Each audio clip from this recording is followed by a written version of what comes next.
Donc l'objectif de la randomisation stratifiée par bloc, c'est de permettre la comparabilité des groupes en assurant une répartition équilibrée des facteurs pronostiques. Pour cela, on crée des listes de randomisation indépendantes par intersection de variables pronostiques. Donc par exemple, si j'ai deux traitements à étudier, le A qui sera représenté en bleu et le B en orange, je veux inclure dans 3 centres et je veux aussi stratifier sur le statut tabagique. Je vais donc avoir 6 listes à créer. J'ai choisi d'utiliser des blocs de taille 4, j'aurai donc 6 combinaisons de blocs possibles, et je vais donc tirer au sort ces blocs pour créer chacune de mes listes. Cette méthode a pour avantage d'être imprévisible si la taille des blocs n'est pas révélée. Elle limite les déséquilibres même en cas d'arrêt prématuré ou d'analyse intermédiaire. C'est un prérequis pour les analyses en sous-groupe qui ont été planifiées au protocole, et elle est recommandée par les autorités de santé. Elle a cependant pour inconvénient d'être difficile à mettre en œuvre lorsque le nombre de patients est faible ou lorsque le nombre de facteurs pronostiques est important. Car avec le phénomène des listes, si j'ai un grand nombre de facteurs de stratification, ça fait exploser le nombre de listes à créer. La deuxième méthode, c'est la méthode de minimisation. Elle a été introduite à partir de 1975 par Pocock et Simon. Elle prend en compte les patients déjà inclus pour attribuer le bras de traitement des nouveaux patients de l'étude. Donc c'est une méthode itérative et adaptive. Elle minimise les déséquilibres entre les bras de traitement au fur et à mesure de l'étude pour chaque modalité des variables de stratification. Donc par exemple, si je veux inclure un nouveau patient qui serait du centre 1 et qui est fumeur dans une population qui a déjà cette distribution, donc si je décide de le mettre dans le dans le bras A, je vais donc avoir 10 patients du centre 1 dans le bras A, et 5 patients fumeurs et non plus 4 dans le traitement A. Et donc, je ne vais pas augmenter mon déséquilibre entre les bras. En revanche, si je veux le mettre dans le bras B, je vais augmenter mon déséquilibre de 4. Donc pour ce patient, je vais plutôt décider de le mettre dans le bras A. Donc l'avantage de cette méthode, c'est qu'elle assure un équilibre marginal à tout moment. J'ai la possibilité d'inclure un grand nombre de facteurs pronostiques et on l'utilise notamment pour des essais de faible effectif. Et je peux aussi inclure une pondération si je désire donner plus d'importance à certains facteurs. Elle a pour inconvénient d'être facilement prévisible, surtout pour les essais monocentriques. Donc on recommandera donc d'introduire une part d'aléatoire dans l'allocution des bras. Et elle ne prend pas en compte les intersections entre les facteurs. Donc, pour rappel, notre objectif, c'était de comparer les deux méthodes sur l'équilibre des groupes et sur l'effet du traitement mesuré.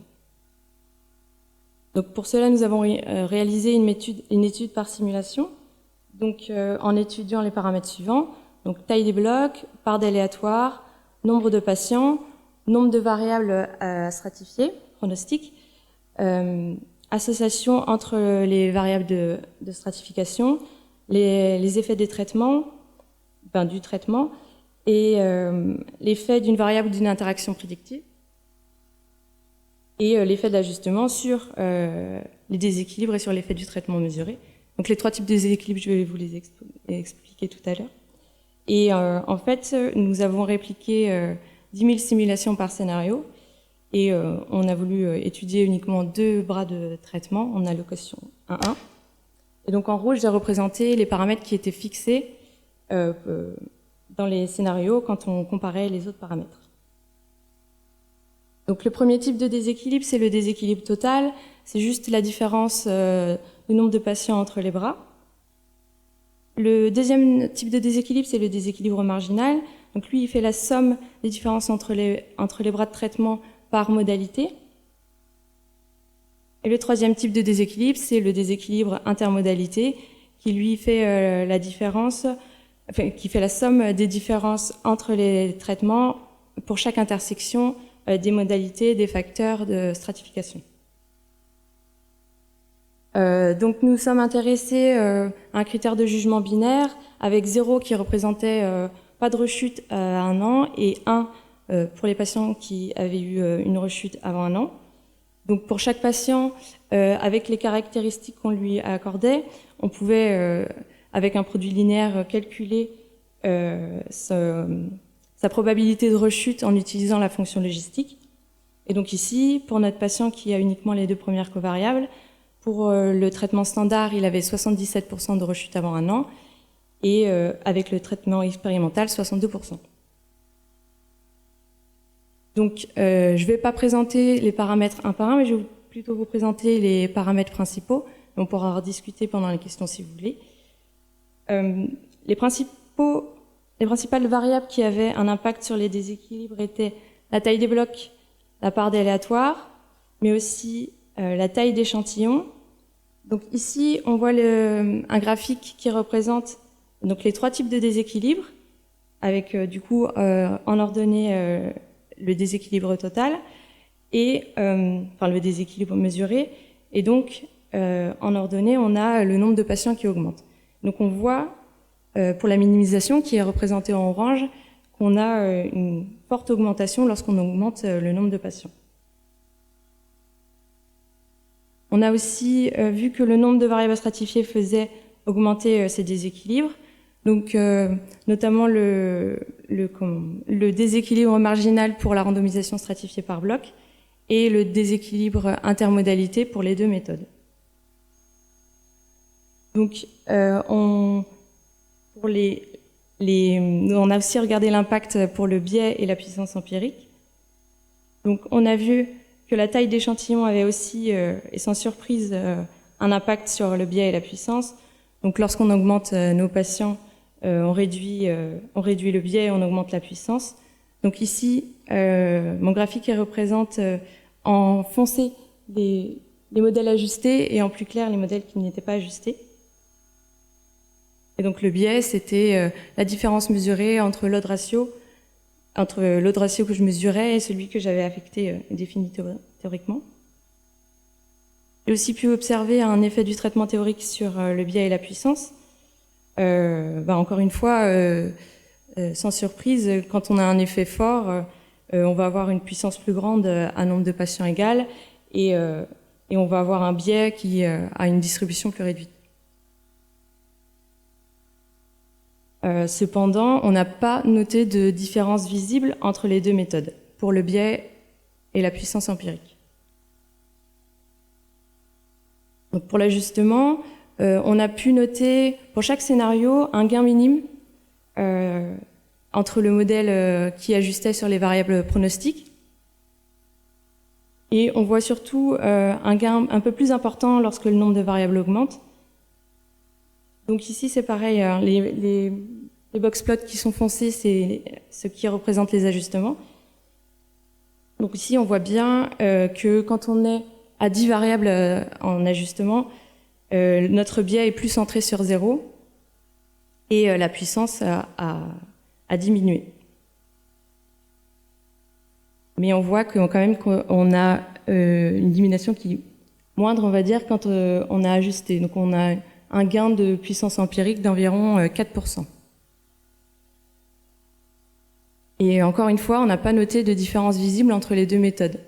Donc la minimisation et la randomisation stratifiée par bloc font à peu près les mêmes résultats. Donc notre étude par simulation a quelques limites, notamment sur les paramètres. On peut toujours changer et on est en train de faire des études de sensibilité, notamment pour essayer de voir l'impact sur l'intensité des effets de traitement et leur fréquence, et sur la fréquence des variables pronostiques. Aussi ici, nous avons étudié uniquement deux méthodes qui nous semblaient celles qui étaient les plus utilisées, mais il y a d'autres alternatives qui existent. Et notre prochaine étape, c'est d'explorer d'autres critères de jugement comme continu ou les variables censurées pour la survie. Donc en conclusion, dans notre étude de simulation et pour les paramètres que nous avons étudiés, nous n'avons pas noté de grosses différences entre les deux méthodes. On recommandera donc d'utiliser ce qui est le plus facile à mettre en œuvre. La randomisation stratifiée par bloc fait figure de standard. Cependant, lorsqu'on a un faible effectif ou lorsqu'on a plusieurs variables pronostiques à inclure et à minimiser, on va justement pouvoir envisager la minimisation. Et pour terminer, il faut bien garder en tête que selon l'EMA, il faudrait toujours ajuster sur les variables qui ont été utilisées pour stratifier ou minimiser lors de la randomisation. On sait bien qu'en pratique, c'est pas toujours évident de le faire, pas toujours faisable, notamment pour les essais multicentriques qui incluent beaucoup de centres.